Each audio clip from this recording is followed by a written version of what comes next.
All right, how's everybody doing today? Hotep, hey, it is Saturday, July 9th, 2022, and we are live. Michael M. Hotep, founder of the African History Network, host of the African History Network show. And I wanted to come on for a few minutes. I'm testing out this new T-Mobile home internet service, number one. But number two, I wanted to talk a little bit about the Woman King movie starring Viola Davis. We're going to talk about this some on my show Sunday, July 10th, 9 p.m. Eastern Standard Time, the African History Network show. Also, we're going to deal with the Woman King in the 10-week online course that I teach normally on Saturdays, Ancient Kemet, the Moors, and the Ma'afa, understanding the transatlantic slave trade, what they didn't teach you in school, okay?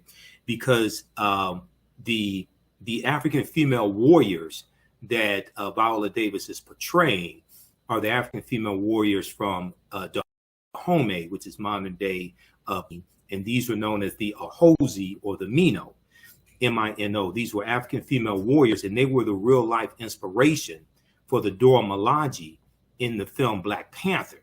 So we know in the film Black Panther, starring Chadwick Boseman and Angela Bassett, and Michael B. Jordan and Forrest Whitaker, we know the Dora Milaje are the African female warriors who protect whoever sits on the throne of Wakanda. So it was T'Challa, and they protect the family of the king also, right? Well, these African female warriors are based upon the Ahozi or Mino that we see depicted in the film The Woman King. Now, The Woman King debuted September 16th, 2022. I'll probably be there the first day that it opens, okay? I was there when Black Panther opened. I went to go see it. I think it was about February 16th, 2018. I think it was about February 16th, 2018 when I went to go see Black Panther. Okay, now, all right, I'm going to pin that. Okay, so in the online class, we're going to talk about the Woman King, and we're going to get to that. Probably won't be on Sunday. Well, we may talk about a little bit on Sunday because we're going to talk about it on our show Sunday night. But I actually teach about this in the online class that I teach, Ancient Kemet, the Moors, and the Ma'afa, understanding the transatlantic slave trade, what they didn't teach you in school. This is a 10-week online history class. We deal with thousands of years of history and what leads up to the transatlantic slave trade taking place. And this is an important piece of history. So I see some people saying some negative things about the movie. So I was already dealing with those aspects in the class and in my lectures. And then I read last year that this movie, The Woman King, was coming out. And this deals with a very important piece of history. Now, we know that Benin, we know that Dahomey was well known for engaging in various aspects of the transatlantic slave trade. All right, you should be able to see this. Okay. So Woman King trailer, Viola Davis transforms for brutal historical warrior epic. Okay. And as I was saying, this deals with the African female warriors known as the Ahozi or the Mino, which were they were African female warriors, and it was thousands of them in the West African kingdom of Dahomey, which is modern day Benin. And this is amongst the Faux people, F-O-N, the Faux people. Also that they're going to fight against the French as well, the French colonizers, okay? So the African female warriors that we see depicted in the film Black Panther are patterned after the Ahozi, after the Mino, after these African female warriors of Dahomey, who were also called Amazons by Europeans. All right. And I teach my lectures, and we were already dealing with this in my online class, Ancient Kemet, Moors, and the Ma'afa, understanding the transatlantic slave trade, what they didn't teach you in school. Okay. Now here's a picture of the actual African female warriors. They were known as the Ahozi or the Mino of Dahomey. And this is who you see in the film The Woman King. So I'm incorporating, I was already teaching about this in this 10-week online class. The class, we're doing a special session of this class on Sunday, July 10th, 1 p.m. Eastern Standard Time. You can register for it. We have the link here in the thread of the broadcast. And I left the laptop on all day. I was at an event today, and I was a vendor there, and I left this laptop on all day, so the laptop overheated. It doesn't do this during class. I just left it on an extended period of time, and it's overheating, so I had to turn the air conditioning on here. But this is a 10-week online class, and we're also going to deal with the movie The Woman King in this course. But on my Sunday night show, 9 p.m. Eastern Standard Time, the African History Network show, we'll talk about The Woman King as well, okay? So I'm teaching 2 classes on Sunday, because I was going to teach a class today, but I was tired when I got back from the event. So we're doing Sunday, we're doing Ancient Kemet, the Moors, and the Ma'afa, Understanding the Transatlantic Slave Trade, what they didn't teach you in school. We're doing that Sunday, 1 p.m. Eastern Standard Time. It's going to be 1 p.m. Eastern Standard Time. And then 3 p.m. Eastern Standard Time, we'll teach from the Civil War to the Civil Rights Movement and Black Power, 1865 to 1968. We'll push the Sunday class. We'll do that 3 p.m. to 5 p.m. From the Civil War to the Civil Rights Movement and Black Power, 1865 to 1968. And then Sunday, July 10th, we'll do 1 p.m. to 3 p.m. We'll do Ancient Kemet, the Moors, and the Ma'afa, Understanding the Transatlantic Slave Trade, what they didn't teach you in school, because I did not get a chance to teach that class today. I was tired. It was an outdoor event, and I was tired when I got back. We have the information here in the thread of the broadcast, okay, for the online classes, and we have it here. Okay, next class Sunday, July 10th, and this is we have from the Civil War to the Civil Rights Movement and Black Power, 1865 to 1968. And we also have a bundle pack where you could register for both classes for $100 as well. Okay, you could register for both classes for $100.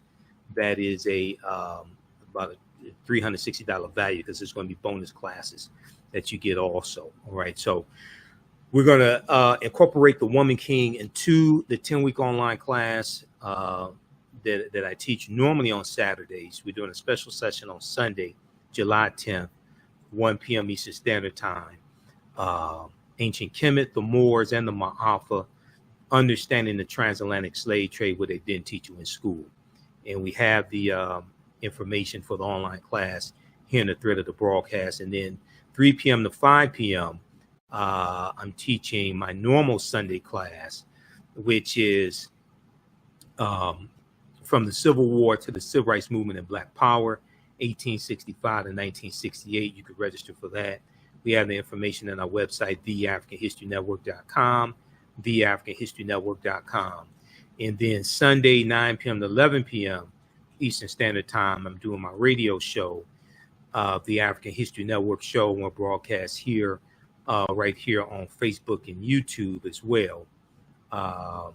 On our Facebook fan page, The African History Network, and my YouTube channel, Michael Imhotep, IMHOTEP. So when you go to the website, we have the information. This is our new website, theafricanhistorynetwork.com, theafricanhistorynetwork.com. Right on the homepage, it has the information for the radio show, Sundays, 9 p.m. to 11 p.m. Eastern Standard Time. Download the iHeartRadio app, and you can listen live through iHeartRadio, or you can watch us, or you can listen to 9:10 a.m. Superstation WFDF.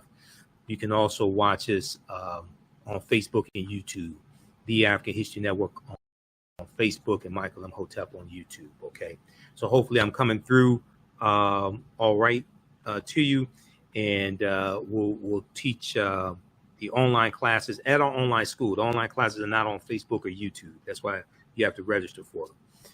It's at my online school, Sunday, July 10th, 1 p.m. Eastern Standard Time, and then the second class, 3 p.m. Eastern Standard Time. Then my radio show Sunday night, 9 p.m. to 11 p.m. Eastern Standard Time. On the radio show, we'll talk about the Woman King and African female warriors. We'll talk about new developments in the Emmett Till murder and how, a few months ago we talked about the arrest warrant that we found out for the first time. There was an arrest warrant for Carolyn Bryant Dunham. People didn't know where it was. Well, her Emmett Till's family and some volunteers, they found their arrest warrant. Now they want the authorities to arrest her, Carolyn Bryant Dunham. Okay, don't hold your breath on that. Even if they do arrest her, all the witnesses basically are dead in the case. Okay, so this is much deeper than just arresting her and having an arrest warrant. You go to court, where are your witnesses? Okay, where are your witnesses? All the witnesses basically are dead. All right, so we're going to break this down. Also, we'll talk about the Woman King movie. We'll probably talk. We'll talk some about Roe versus Wade. I was on Roland Martin Unfiltered on Friday.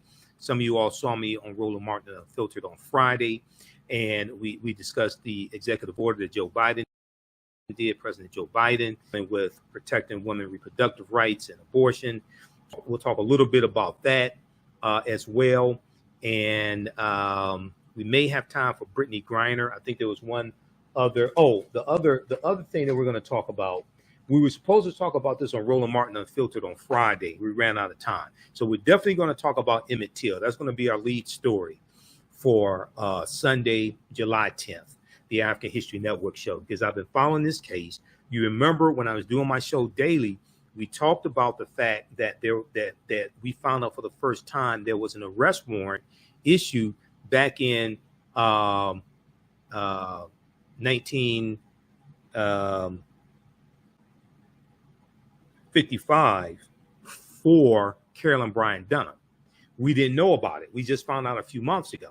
Okay, well now, as I said, the arrest warrant has been found by Emmett Till's family and some volunteers. They want this. They want Carolyn Bryant Dunham arrested. Okay, this would be most likely probably a federal trial. You don't have. Where are your witnesses? This is the problem with this case. The witnesses are dead. All right, we'll talk about this. But here, this other story here. We were going to talk about this on Roland Martin Unfiltered. I actually emailed his producers the story because I was on the show Friday. I'm a panelist each Friday in Roland Martin Unfiltered. We ran out of time because we had so much, and Roland had to do a recap of the Essence Festival, right? This story right here has gotten little coverage. It should get a lot more coverage. This deals with the Haitians who were in Del Rio, Texas. I gave you accurate reporting on this when this was taking place. I gave you accurate reporting dealing with the fact that Haitians, even though they were mistreated, they were not whipped by Border Patrol, and those were not whips that Border Patrol had. They were long range. I broke down this information for you live here on this show. And we looked at information from Border Patrol and the Border Patrol Union as well. Okay. Well, this story came out July 8th, came out Friday, July 8th. I posted about this on our Facebook fan page, the African History Network. I sent this information to Roland's producers. We were going to talk about this. We were scheduled to talk about this, but we just ran out of time. Border Patrol agents did not strike Del Rio migrants report fines. Okay. We strike them with the long range. All right. Yes, they were mistreated. I never said they were mistreated, but a lot of this information in the media had to be backtracked. And yesterday, President Joe Biden came out and he said that the migrants were not whipped. Also, Joanne Reed had to backtrack her story a few months ago as well, because we know this took place in September 2021. A lot of the people on MSNBC had to backtrack their stories. I was reporting on this then and giving you the information, letting you know, no, they were not whipped. Yes, they were mistreated. Okay.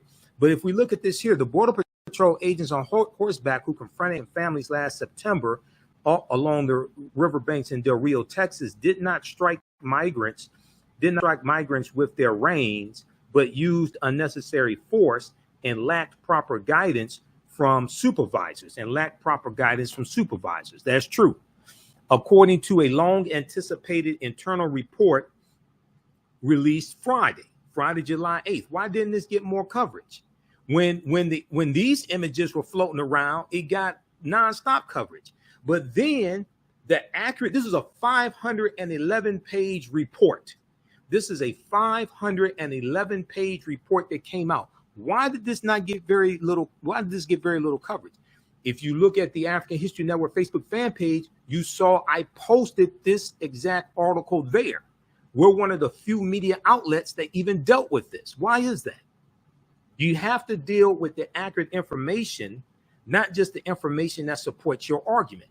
After nearly 9 months, the Office of Professional Responsibility at U.S. Customs and Border Protection, which functions as the agency's internal affairs division, determined in a 511-page report that no migrants were struck or denied their legal right to seek asylum in the United States. Okay, but the report found that agents used unnecessary force in their decision to assist Texas state troopers attempting to block the migrants was in conflict with the Border Patrol's objectives. The internal report found failures at multiple levels of the agency, a lack of appropriate policies and training, and unprofessional and dangerous behavior by several individual agents, Customs and Border Patrol said in a statement. Why did this get very little coverage? Okay, New York Post had an article dealing with how President Joe Biden had to backtrack his statement. Okay, when he said that the Haitians were whipped. Yes, they were mistreated. I don't think anybody's denying that. But a lot of that stuff that was floating around was false. And then if you look at this, and I have to get out of here. I reported on all this when it happened. I even reported on the fact that the Haitians are suing the federal government, just like the migrants coming through Mexico sued the Trump administration. That got very little coverage as well. Okay. But if we look at this one here, and I monitor about 35 different news sources on a daily basis, right? This article, very few people are talking about this. I talked about this when this came out, because we don't just share information that supports our argument. We try to get the full picture. Okay, proper documentation ends our conversation. We should want the truth, regardless of whether we deem it good or bad. Okay, so this article right here from townhall.com. Border Patrol Union blast White House's decision to suspend a horse unit following fake news about whips. Okay, now this is from September 23rd, 2021. The Border Patrol using the horses, they use them to go into areas that are very hard for vehicles to go into. You got to have background information on this. This is why I said you have to have, when I was on Roland Martin's show and on my show, I said you have to have a thorough investigation and a report has to be generated about this incident to determine exactly what happened, what went wrong, and how do you correct those behaviors. They've generated a 511-page report. Why isn't mainstream? Why aren't they talking about this on MSNBC? Because MSNBC, and I'm no fan of Fox News called out MSNBC on their inaccurate reporting. Imagine that. The White House and the Department of Homeland Security announced on Thursday Border Patrol's horse unit will no longer be operating in Del Rio, Texas. After they were falsely accused of using whips against Haitians who were illegally crossing the U.S.-Mexico border. And the Border Patrol came out and said they don't carry whips. Number one, first mistake. Now, the agents at the center of the scandal have been placed on administrative duties while an investigation is underway. Okay, now this is from September 2021, right? And they have now these images and the video, they were shot by one man. Okay, his name is, I'll give you his name here because I reported on this when it happened. And very few people are even talking about what he said. His name is Paul Ratje, R-A-T-J-E, Paul Ratje. Paul Ratje was on the Mexican side filming what was happening and taking pictures. Paul Ratje said, I've never seen them whip anyone. He was swinging it, but it can be misconstrued when you're looking at the picture. He said that neither he or his colleagues ever saw any of the Border Patrol agents whipping anyone. Now, KTSM Channel 9 out of El Paso, Texas, interviewed him. I reported on this when this article came out, September 23rd, 2021. Why isn't mainstream media talking about this? Why isn't MSNBC talking about this? You have to get, at the African History Network, we try to get all the facts, regardless of whether we like them or not. Okay, you want to get the full picture, not just the facts that make your argument or substantiate your argument. Misleading photos, going back to this article from townhall.com, misleading photos of agents on horseback attempting to prevent people from illegally crossing into the United States caused outrage after the reins used to control the horses were falsely called whips by members of the media and Democrats. Now, this is from Town Hall. This is from September 22nd, 2021. Town Hall and even Fox News, they were calling this out, saying how a lot of the stuff was being misrepresented. A source with Border Patrol previously explained to townhall.com what people got wrong about the incident. Agents use their reins for a lot of reasons. Primarily, it's used to steer the horse, but agents will also spin them sometimes to deter people from getting too close to the horse. If they get too close, the horse can step on them, breaking bones or causing other injuries. You can get stomped to death by a horse. If they get too close and scare the horse, they could get stomped to death by the horse. Why isn't this being talked about? Agents also need to maintain control of their reins so they don't lose control of the horse, which can cause injuries to immigrants, the agents, and the horses. Okay, we are not aware of anyone being struck by the reins. Now, this is September 22nd, 2021. Now, if you go, they had a statement here. I think it was this one here. They had a statement from the President John Anferson, President of the Border Patrol's Local 2366. They had a statement from him because he blasted the decision to suspend the Border Patrol unit on horseback.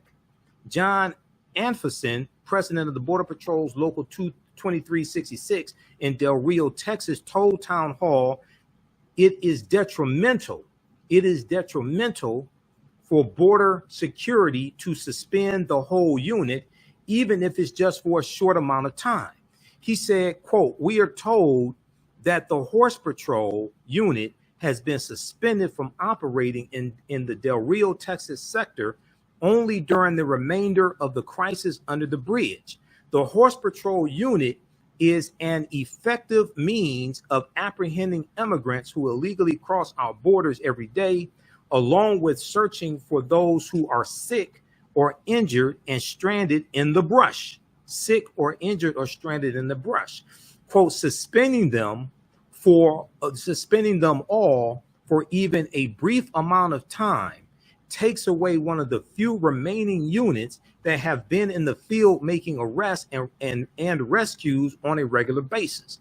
When the rest of our agents are indoors processing, because you got to process the migrants coming through.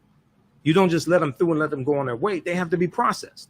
When the rest of the agents are indoors processing, unable to make arrests and rescues on their own, we should be using all the resources we have to patrol the border.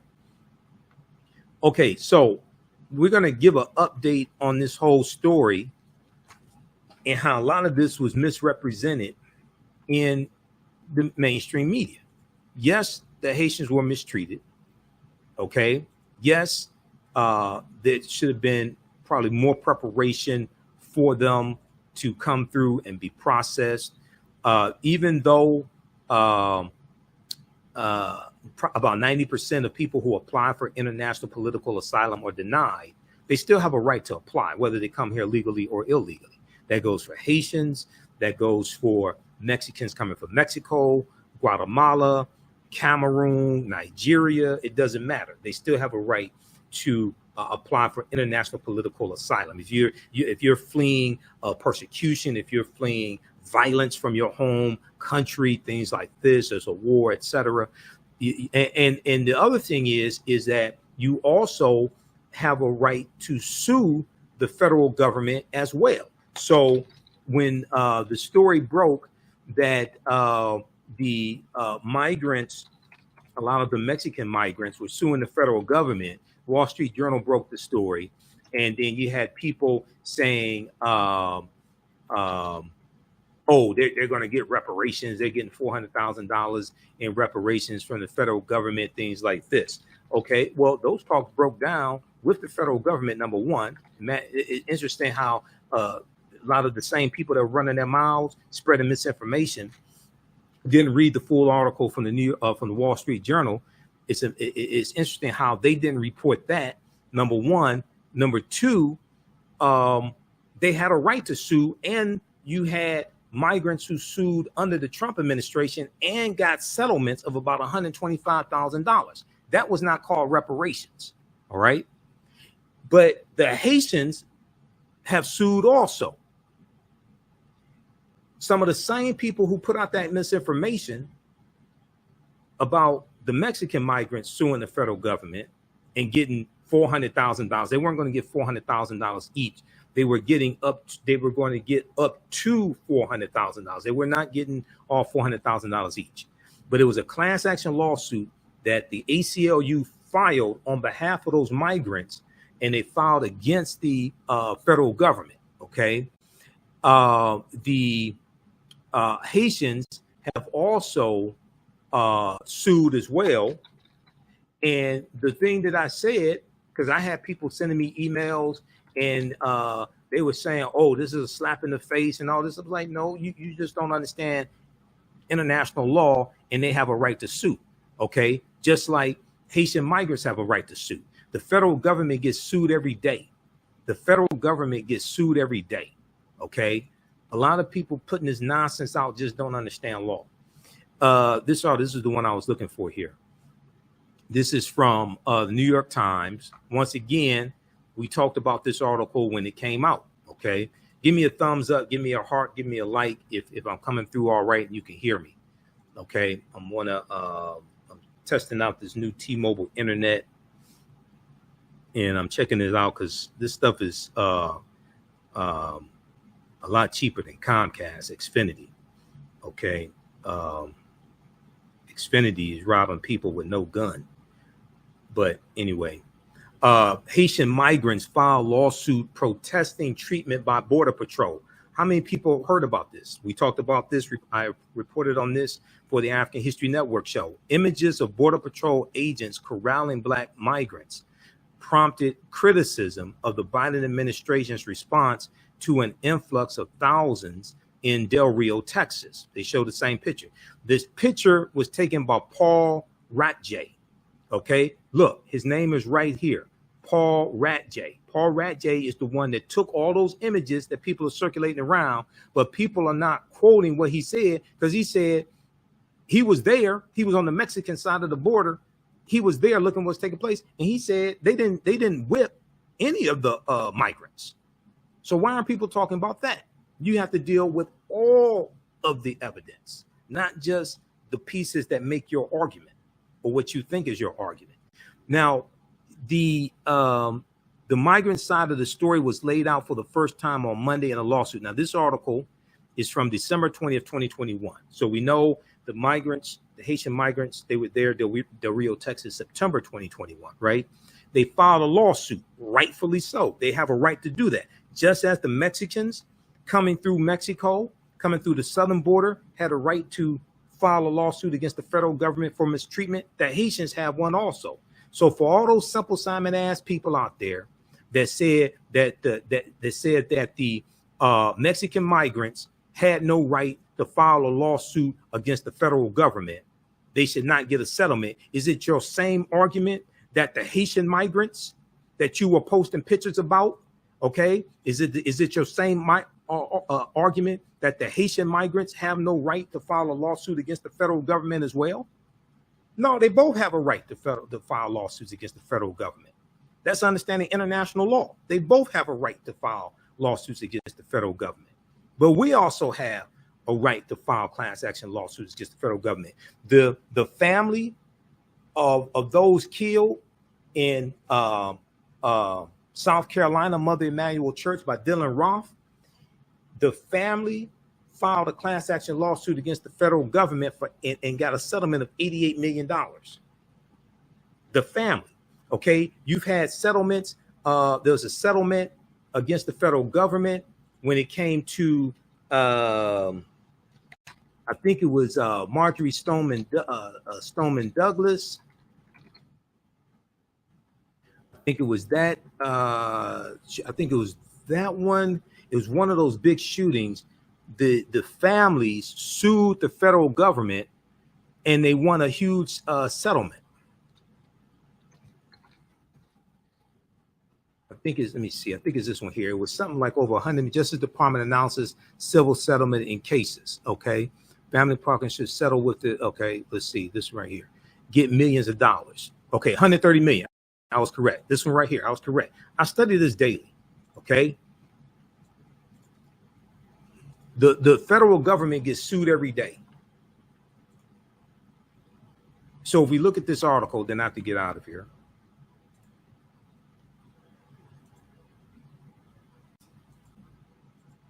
This is from NPR.com, NPR.org, National Public Radio. Families of Parkland shooting victims settle lawsuit with Department of Justice, DOJ, for about $130 million. November 22nd, 2021. How many people heard about this? The federal government gets sued every day. Families of more than a dozen victims of the 2018 school shooting in Parkland, Florida, have reached a settlement with the Justice Department to resolve their lawsuit over the FBI's failure to act on tips about the gunman. Over the FBI's failure to act on tips about the gunman. In a joint court filing on Monday. Now, this article, keep in mind, is from November 22nd, 2021. In a joint court filing Monday, attorneys for the families and the department say they've reached an agreement to settle all the claims at issue in the case. The document does not include a financial figure, but a person familiar with the talk says it totals around $130 million. The shooting took place on Valentine's Day, February 14th, 2018, at Marjorie Stoneman Douglas High School, where Nicholas Cruz opened fire, killing 17 people and wounding at least 17 more. In their lawsuit, the families accused the FBI of negligence. They say the Bureau, the FBI, received tips about Nicholas Cruz, including his amassing of weapons and his desire to shoot up a school, but agents failed to intervene and prevent the violence. Okay, read the rest of this article here, right? The same thing with, very similar with Dylan Roth. The family sued the FBI because he should not have been approved for the background check. He should not have been approved for it.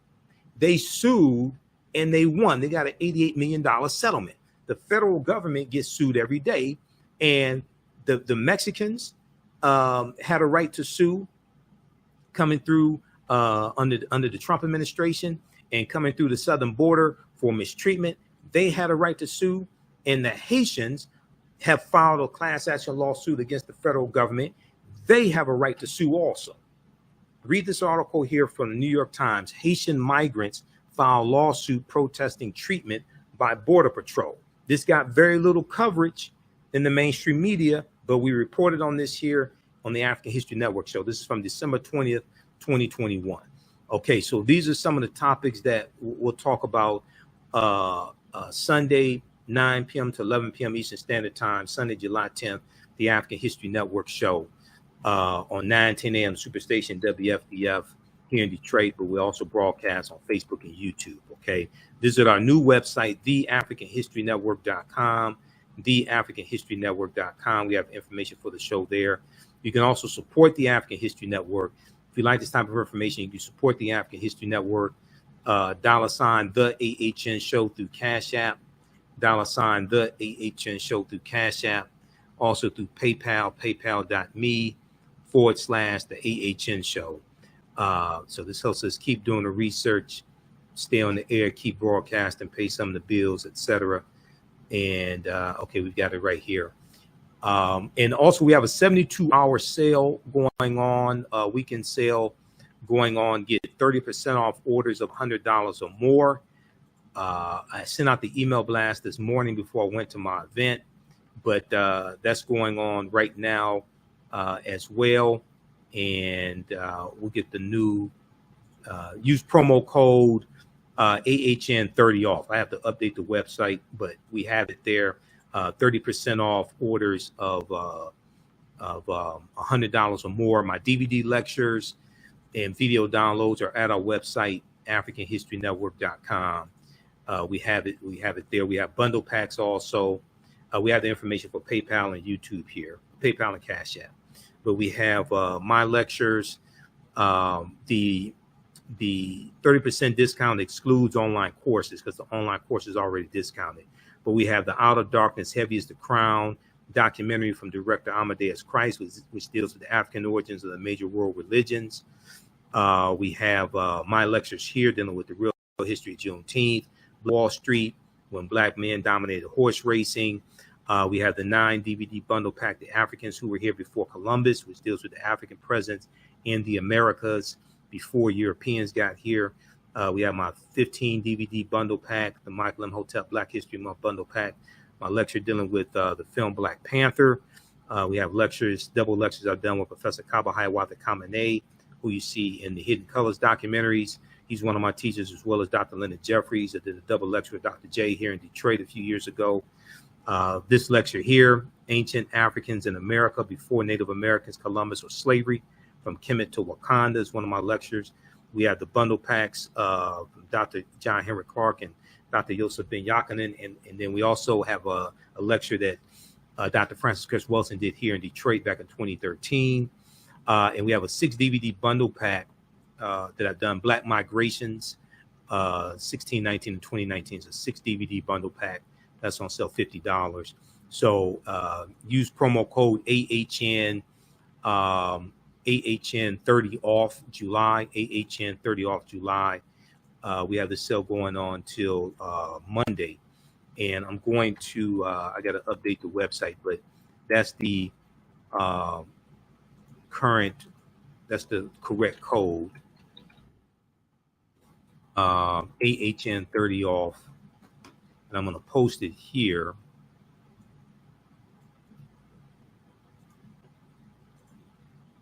Let's see, get 30% off orders of $100 or more. We'll put this information here.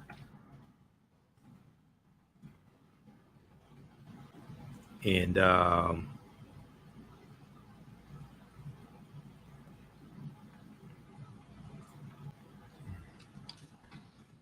use coupon code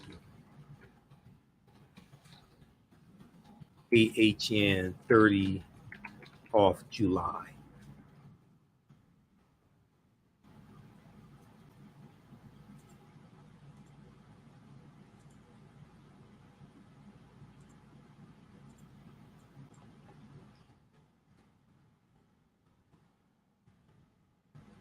All right, this right here. Hold on, why did I do that? Okay.